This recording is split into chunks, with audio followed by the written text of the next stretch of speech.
नमस्कार, मी वैशाली. आपल्या महाराष्ट्राचा पारंपरिक एक पदार्थ आहे थालीपीठ. आणि आपल्या घरामध्ये थालीपीठ आपण नेहमीच बनवतो. पण आज आपण थोडं वेगळ्या पिठाचं हे थालीपीठ बनवणार आहोत. तर हे थालीपीठ बनवायचं आहे नाचणीच्या ज्या लाह्या असतात त्या लाह्यांच्या पिठाचं. बेंगळुरूवरनं मी हे पीठ आणलेलं होतं. ही थालीपीठं करताना आज आपण त्याच्यामध्ये शेवग्याची पानंसुद्धा घालणार आहोत. तर इथे मी साधारण 2 मूठ भरतील एवढी शेवग्याची पानं घेतलेली आहेत.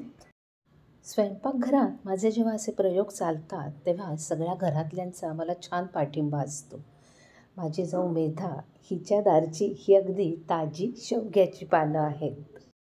तर ही पानं निवडून स्वच्छ पाण्यातनं आपण आधी धुवून घ्यायची आहेत आणि यातलं पाणी पूर्णपणे काढायचं आहे.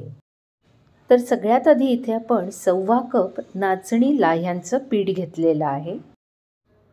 नंतर घेतला आहे बारीक चिरलेला कांदा अर्धा कप, 2 टेबलस्पून बारीक चिरलेला टोमॅटो, मिक्सरमधनं बारीक करून घेतलेलं हिरव्या मिरच्या आणि ओल्या खोबऱ्याचं वाटण, धने पावडर, जिरे पावडर, चवीनुसार मीठ, साखर, बारीक चिरलेली कोथिंबीर, स्वच्छ धुवून घेतलेली शेवग्याची पाने आणि थोडंसं जाडसर वाटलेलं भाजलेल्या दाण्याचं कूट आहे. आणि आता हे सगळं मिश्रण आधी व्यवस्थित एकजीव करून घ्यायचं आहे. नंतर घालायचं आहे 2 टेबलस्पून फेटून घेतलेलं आंबट दही. आणि आता परत एकदा हे सगळं मिश्रण व्यवस्थित एकजीव करून घ्यायचं आहे. म्हणजे नंतर आपल्याला हे पीठ भिजवताना ह्याच्यात पाण्याची किती गरज पडणार आहे ते सुद्धा कळेल. हे सगळं पीठ व्यवस्थित भिजवून घेण्यासाठी मला अजूनवर 1/2 कप पाणी लागलेलं आहे. आणि आता हे पीठ व्यवस्थित मळून घ्यायचं आहे. आणि एक गोष्ट आवर्जून सांगेन की नाचणीच्या लाह्या ह्या खूप पाणी शोषून घेत नाहीत. त्यामुळे एका वेळेस भरपूर पाण्याचा इथे वापर करू नका. तर गरजेप्रमाणेच पाण्याचा वापर करा. आणि तुम्हाला किती म्हणजे कुठल्या आकारामध्ये थालीपीठं करायची आहेत त्याप्रमाणे या पिठाचे असे तुम्ही गोळे करून घेऊ शकता. थालीपीठ लावताना त्याचा आकार छोटा का ठेवायचा ते सुद्धा इथे मी तुम्हाला दाखवणार आहे. तर या पिठातनंच एक मध्यम आकाराचं थालीपीठ तयार होईल एवढा इथे गोळा आपण घेतलेला आहे. आणि आत्ता बघितलं तर हे पीठ आपल्याला थोडंसं घट्ट वाटतं, म्हणून मी इथे थोडंसं परत पाणी घालून घेते. आणि पाणीसुद्धा मी अगदी 1 ते 1.5 टेबलस्पून एवढंच इथे घेतलेलं आहे.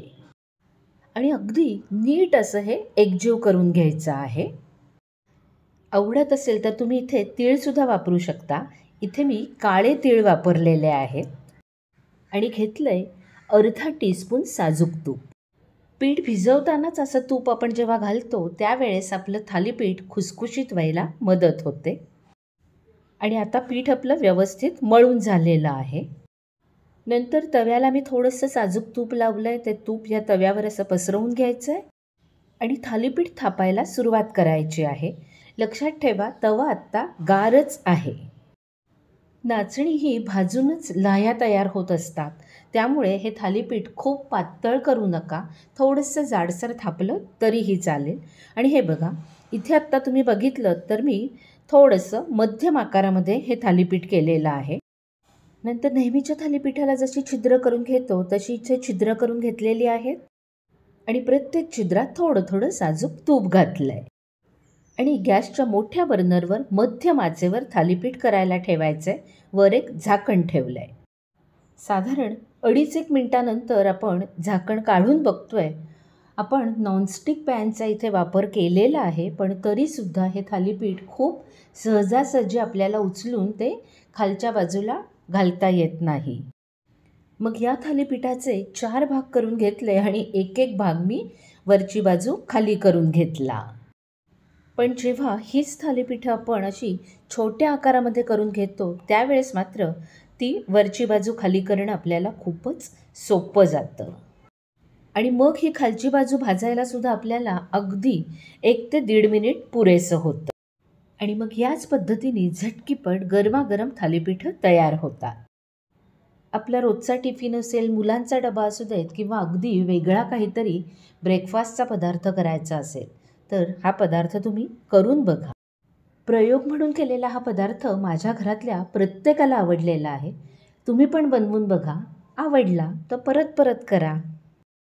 या मिश्रणात छोट्या आकाराची 7 थालीपीठं तयार झालेली आहेत. आणि हे थालीपीठाचं पीठ भिजवताना तुमच्या आवडीच्या कुठल्याही भाज्या तुम्ही घेऊ शकता आणि त्यांचं प्रमाण तुमच्या आवडीनिवडीनुसार कमी जास्त करू शकता. व्हिडिओ आवडला असेल तर लाईक करा, कमेंट करा, शेअर करा आणि हो, चॅनल सबस्क्राईब करायला विसरू नका. भेटूया पुन्हा पुढच्या भागात. नमस्कार.